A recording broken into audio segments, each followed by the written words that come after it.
Hi guys, welcome to this video. So as you've all now been told, there's no church happening today. It's a directive from the Chief Secretary that we have to not have that at the moment. So while we are trying to do what we can to help stop the spread of the COVID-19, we are going to try and look after you guys physically, spiritually, and really try to make sure we meet your needs. So looking after you physically by making sure that we are abiding by the regulations given to us by our team at headquarters, and looking after you spiritually by making sure that we're still able to give you some information, some teaching this week. We have provided on the Facebook page some links to some live stream services that the Salvos in other areas are running. We would be more than happy for you to jump on and have a look at what their services look like and participate through the online forum in that way. And we're also going to provide some devotional questions for you to consider in your personal study that you can look at today or during the week as a way of being able to continue to further your understanding and investigation of the word today. Today we are starting our lead up to Easter, so we've started to look at the story in John. So we are starting in John chapter 9, and we're reading, we're focusing mostly on the whole chapter. It's a bit of an interesting story. It goes back and forth a little bit, but we really pray that God can really speak to you through this. So this is the account of the blind man.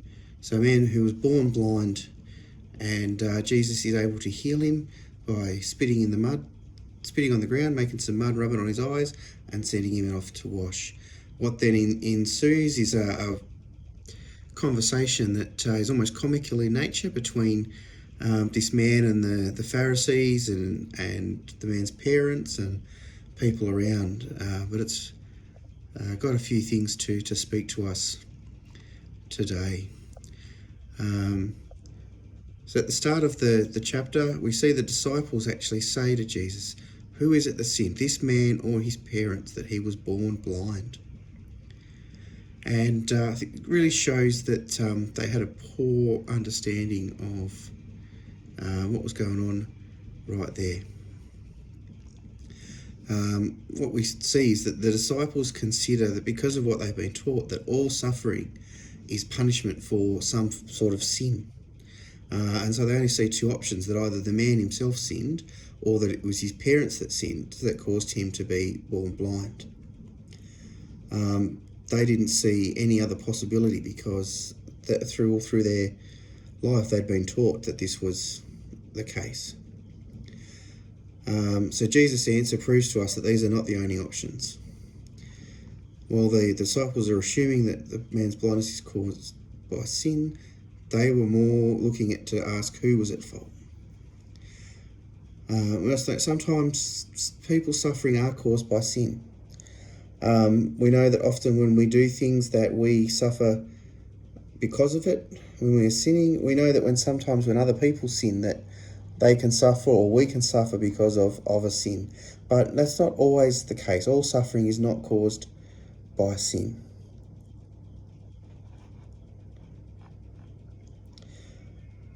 If we have a look at the story of Job, now Job's another story where Job was suffering, and at the time all the friends around him assumed that his suffering was due to something that either he'd done wrong or something his parents had done wrong. But when we actually look at the story, there's no mention of Job sinning. In fact, Job is spoken about being blameless and upright. He feared God and turned away from evil. So if it's all about sin, then clearly that something doesn't make sense in why Job was suffering.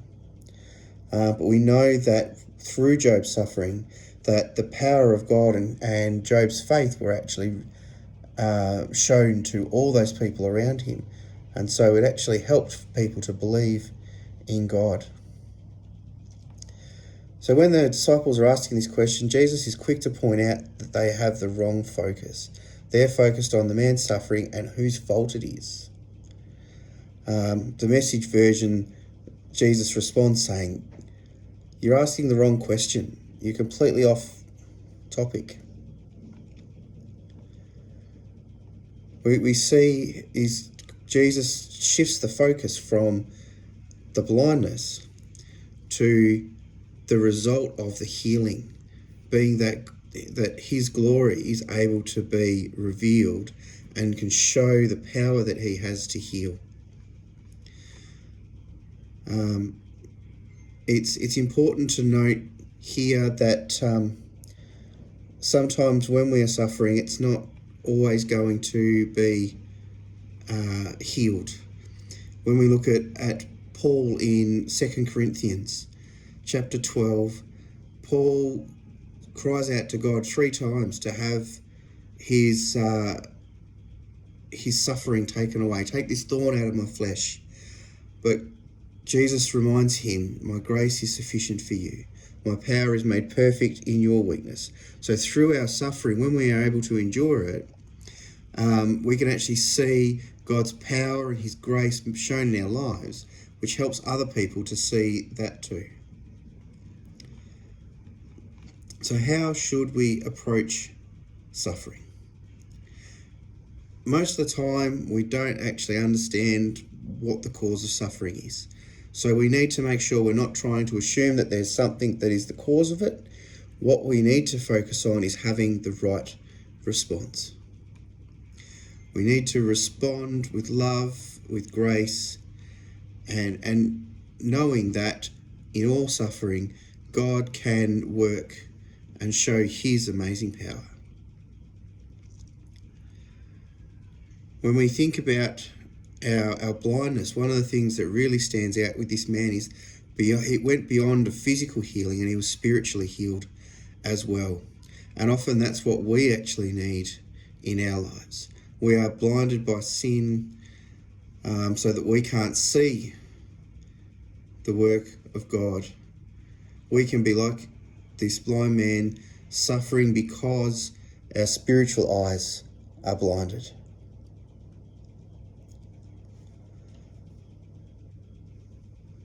When God comes into our lives, when we allow that, he is able to lift the veil of blindness so that we can see. It's a bit like walking out of a dark room into the sun. We know that we go from being able to not see anything to seeing the colours of the world, to seeing everything so bright and out there for us to look on.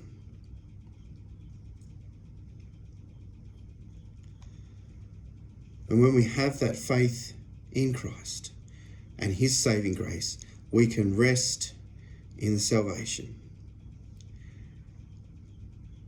We too can, like Paul, can know that when we rest in Jesus, that his grace is sufficient for us, so that we can rest in him. We can rest in God, knowing he's in control.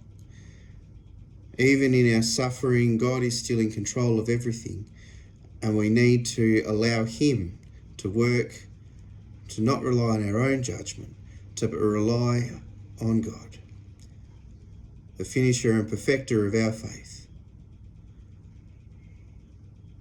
Knowing that in the end, we won't be suffering anymore, because when we go to join him in heaven, there will be no suffering. Thanks for taking the time to hang in and watch with us, guys.